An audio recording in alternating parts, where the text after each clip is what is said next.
Welcome to the Zero's YouTube channel. This is just another quickie. I'm kind of doing a little series of videos that are basically just to test out my equipment. In the last couple of videos, we had some sound errors, and I appreciate everyone's feedback on that. I think I've corrected some of them. I was initially going to run with a mic, but I haven't used that unit in like 2 or 3 years, and we've moved shops since then. I lost the transmitter. However, I'm using my shotgun mic, and I've got it mounted differently, and I'm hoping this corrects a lot of the volume issues, because as nice as an individual mic is, it can be a little cumbersome, and it's just another thing to handle while in the middle of all the other shenanigans. However, I was asked to do a quick video on the difference between thermosapin and running a pump when you're running liquid-cooled bikes. So, I've got 4 bikes behind me. These are all Peugeots. Typically, I find that the liquid cooling, while available for a lot of dry clutch or wet clutch bikes like, say, Minarelli, Tomos, Puch, it's really unnecessary. It's usually a band-aid for bad tuning. Those type of bikes won't benefit terribly from liquid cooling. You'll be much better off on those bikes working on cooling your clutch. There's some really nice products for that some of the Boston guys are making, Andy Thompson, Treats, some cool guy stuff. That's going to be your benefit of power on a bike like that. However, on something like a French bike, a lot of hobbits, heat is the central issue with these cylinders. And the reason for that issue is most of these kits are kind of old school. They're from the 80s, 90s, big racing scenes in France. And along with those racing scenes, kids were doing tuning stuff on the street. So a lot of times they tried to mimic the look of a stock cylinder to hide the fact that they're running 64, 70cc kits, big 50 kits, whatever they may be, because there was a lot of policing of that type of thing back in the day. The French police to this day carry around dynos. So, and if you got caught, it wasn't a ticket, it was they drilled a hole in your bike and it was fucked. So a lot of the cylinders were meant to mimic the stock cylinder, which means poor cooling. Or they were built for the GP classes, because again, there was a lot of racing going on in France. They'd run these bikes for a day and completely rebuild the motor. They'd rebuild the motor between sets. I'm not doing that. I'm riding these bikes. None of these bikes that are next to me are my race bikes. I do have some bikes I set up for MotoGP, but those are motobicanes because motobicanes are faster. I'm sure that'll start an argument, but whatever. So, back to these bikes. There are 4 bikes behind me. 3 of them are done right. 1 is done wrong, but it still works, and that's the reason I got that bike out and I want to show it to you. So I'm going to pull these out one at a time, and I'm going to explain the differences between all the setups, between thermosapin and running a pump, how you run thermosapin, why you might run thermosapin, and why you might run a pump. So we'll be getting to that in the next part of the video. Alright, so there's a couple different kinds of liquid-cooled setups. You've got a full jacket, which means the entire cylinder is liquid-cooled. And then you've got a liquid-cooled head. I like the liquid-cooled heads the best, just because it gives you a little bit more diversity. If you've got a liquid-cooled head, you can use it on any type of cylinder. So for instance, this bike, which is running thermosapin, hence the ugly radiator setup, and I'm going to explain why this radiator is where it is and why it's ugly. But it's ugly because, you know, when you look at it, it's ugly. But liquid-cooled head, just the head, not the cylinder. So that gives you a lot of flexibility because you can run it with any cylinder that matches the head. So this happens to be a 46 millimeter head, so you can run it with basically any 64cc kit. This is a Athena kit, which is an excellent cylinder. I really, really like this. But you could run that on a cast iron Malossi, aluminum Malossi, a W-port Polini kit, small port, large port aerosol. Doesn't matter. You got a 46 millimeter head, you can run on a 46 millimeter kit. This head is actually an MLM head designed for Honda Hobbits, and it's kind of funny because Treats on their description says, "Don't drill out the studs. You will go through." I drilled it out, it didn't go through, because I needed to widen the stud pattern slightly to fit the Peugeot over the Hobbit. However, it works fine. So, now I'm going to get into the thermosapin. Thermosapin is a natural process. Thermosapin works on the same principles of hot and cold. As the liquid gets hot, it rises. And when the liquid gets hot and rises and creates pressure, it comes out of the tube that is on the higher point on the head. And because it's hot, that liquid goes up, up, up, up, up, up, up, gets to the top of your radiator, and then drains down through all this nice area that's getting hit by air. As that's happening, that's creating a low pressure zone, and the liquid's going down. So then you've got your line out on the bottom here, which goes to a lower point on the head. That way, as the liquid warms up, it starts this process that starts moving faster and faster and faster. And as that process moves faster and faster and faster, it becomes more efficient. So your temps will do a funny thing. When you start running the bike, your temps might get a little high because that process isn't efficient yet. But as you're running the bike, the process becomes more and more efficient. Your temps will start to cool. You'll hiccup in the middle of a video, and your temps will even out. You're also going to run slightly higher temps with this type of a setup than you will with a full liquid-cooled setup. On this bike, this one runs about 56 miles an hour tops. That's like 11,000 RPMs-ish with its gear ratio. This one runs from like 200 to 270. And then once it starts to cool down, you'll typically be in like the 230s or so, 250s. It cools very quickly. It's a very nice process. You also have an overflow bottle in this. And if you'll notice, there's a cable over here that comes off the top of the radiator. So if you're really blasting, you're really on that throttle, it's really creating some heat, at some point this process might become too hot for the natural cycle. And if that happens, your radiator fluid is going to heat up and expand. When that happens, it's going to come into this tube, it's going to flow back to your overflow bottle. And this overflow bottle is going to fill up a little bit. But because this is a natural process, as that liquid cools, it'll get sucked right back in. Because remember, when that liquid is coming down, it's creating pressure. It's pulling. And when it pulls on this line too. So any fluid that's in here will naturally get sucked back in. So it just keeps recurring. It's very rare that you need the overflow bottle, but it's always very important to have some place for that hot liquid to go. Because if you let it get too hot and it's a closed system, this didn't exist, you can blow the cap off your radiator, and then you'll go through a superheated cloud of liquid. It's super fun, especially if you're not wearing a shirt. Ask me how I know. So that is a liquid-cooled head running Thermo Sapin. That's how this system works. On to the next bike. All right, on to our next type of bike. This is a full jacket liquid-cooled. And as you can see, the head, the cylinder, shares the liquid. Something I didn't tell you about in the last bike, because I needed something to explain Thermo Sapin a little bit more as we move through our bikes. The closeness of the radiator. For Thermo Sapin to be efficient, for Thermo Sapin to work, because remember this is a natural process, there's nothing forcing that besides hot go up, cold go down. You need to have the radiator as close as possible to your cylinder. If you have the lines going too far, it will not work. You're just going to have hot shit sitting on the cylinder, trying to force that up, and the bottom of your cylinder getting hot, hot, hot, and then you're going to go to seize town. Because you have to remember that your temperatures are going to be very different than running a completely air-cooled bike. There's some good threads on Moped Army to learn about what temperatures are safe. JBot likes to run around 200 degrees. I think that's a little conservative, but I don't live in California with hills. I live in flat-ass Ohio, so it's not something I have to contend with. So this bike, full liquid-cooled jacket, radiated in the exact same spot as the last one, typically runs around 200 to 220 degrees. This bike I used for our Detroit to Toledo race for the Unlimited class 2 years ago. 2 years ago I used this. This was a huge learning experience. As I told you in the last bike, Thermo Sapin is a natural process. I have ridden this bike for hundreds of miles around cities. I've ripped around rallies, on throttle, off throttle, on throttle, off throttle. Perfectly tuned bike, ran fantastic. Took this for the Detroit to Toledo race. That is a race between Detroit, Michigan and Toledo, obviously.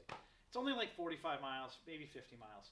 However, there's one stretch, about 20, 22 miles, where there's no stop signs. You just hold it wide open. And I learned something about Thermo Sapin. The process became overly efficient. And about every 5 minutes, I would drop 10 degrees in my temps. Till I got down to around 100 degrees on my cylinder, on my head temp sensor. I was also going about 25 miles per hour at that point. The efficiency just whipping through there cooled the bike down so fast. I took my shirt off to cover the radiator to try and lessen the airflow. That didn't work. I wound up having to take the carburetor, park quick down the side of the road, lean the needle out all the way. I rode this thing on the needle at about 57 miles an hour, and when it would start to get hot, like 250, 270, I would dump back onto the main jet and let it cool down and repeat the process. So thermosapent does have its disadvantages because it is extremely simple. It's a mechanical analog, whatever, I don't know. Being a natural process, it just works on its own. But there's your problems where it can become hyper efficient. Obviously, that's a very out there experience on a moped, but it's something to keep in mind with thermosapent. So the next bike we move on to is going to have a pump, and we're going to explain that. All right, so here we have a Peugeot 103 with a pump. I was kind of struggling with where to mount the radiator on this bike. Obviously, it's ugly. It's Mad Max looking. It's just, there's a lot of shit going on. But I was talking to Andy Thompson and joking around, and he was in California working on some parts for treats, and he was working on a chow. And he's like, you know what? Fuck it. 2023. We're putting radiators on handlebars. I was like, well, this bike's a piece of shit and ugly, so why not? So I threw my radiator on the handlebars. But that created a unique situation. I couldn't run thermosapent on this. That wasn't the only reason I couldn't run thermosapent on this. This is the DOS copy of the W-Port Polini kit, and this kit was originally designed for SPX motors. So if you look at it, the hot is coming out from the bottom outlet on the top cylinder. There is a position where you can put an outlet for the top because it sits at a slightly different angle on an SPX frame. However, on this frame, the output is going to hit your frame. So it's like, okay, that's not going to work with thermosapent because your thermosapent needs to be at the highest point of the motor. Your hot line out needs to be all the way up. So being down here, yeah, it's higher than the low point, but you're going to get a pocket of hot coolant in this area, and it's going to have nowhere to go. So I needed something mechanical to pull that liquid out, or push, whatever it may be. So I decided to run a pump.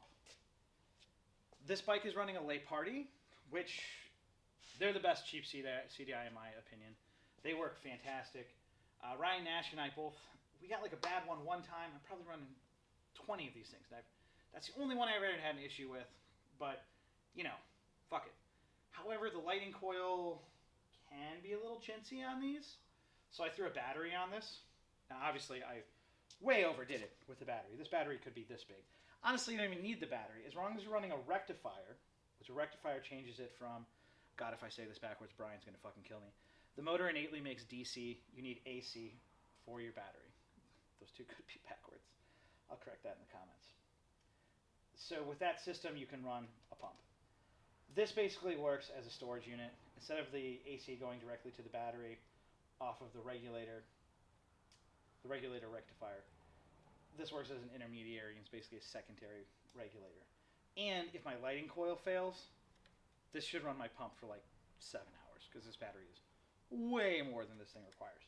But with a flip of a switch, I don't know if you can hear that, my liquid starts flowing.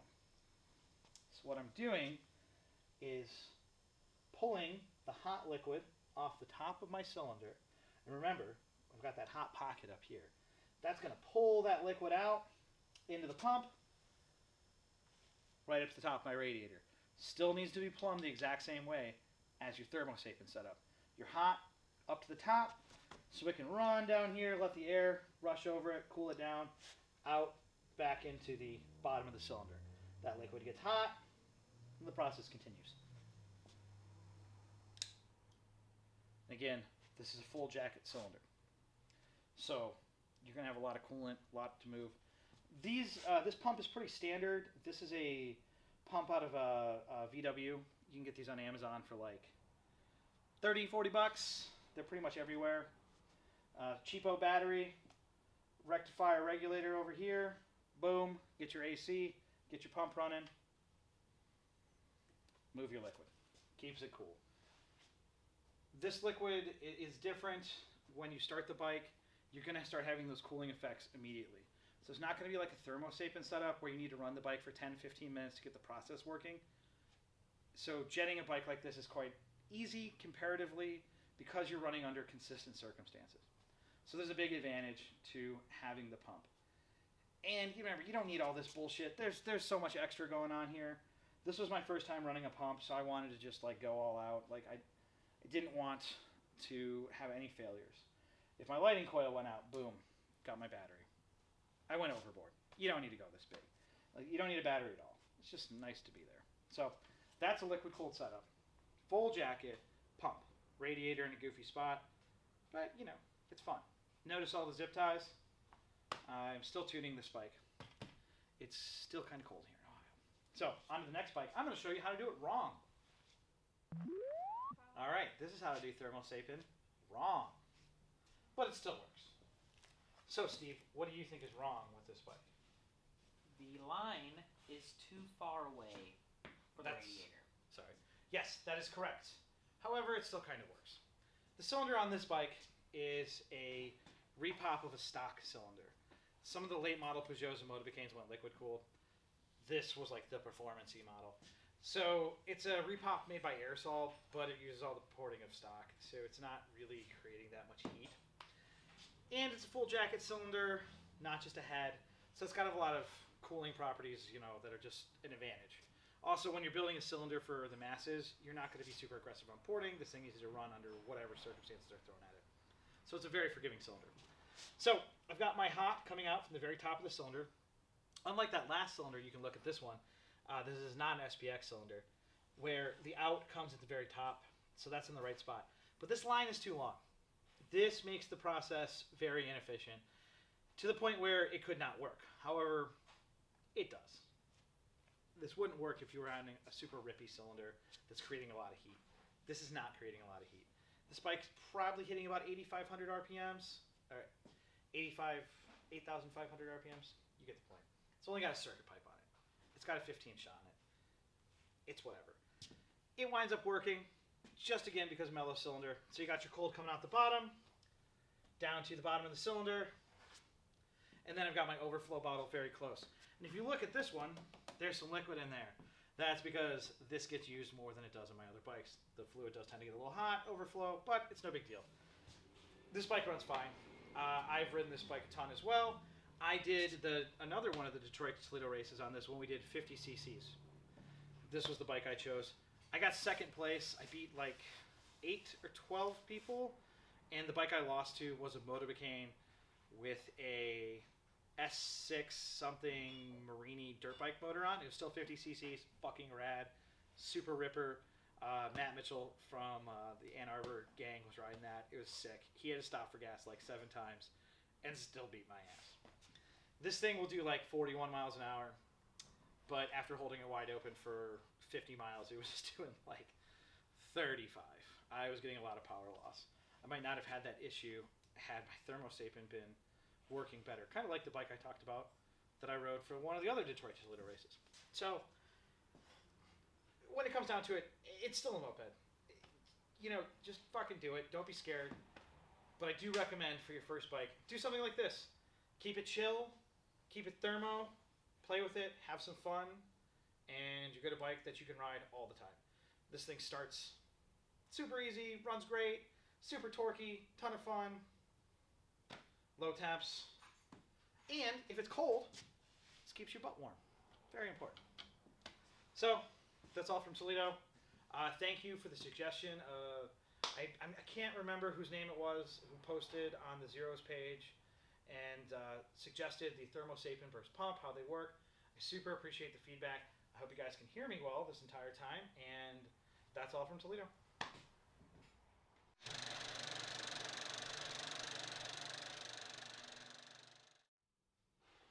All right, so if you stuck around through the whole video, here's a little bonus content. I was standing on the mini ramp that whole time, so here you go.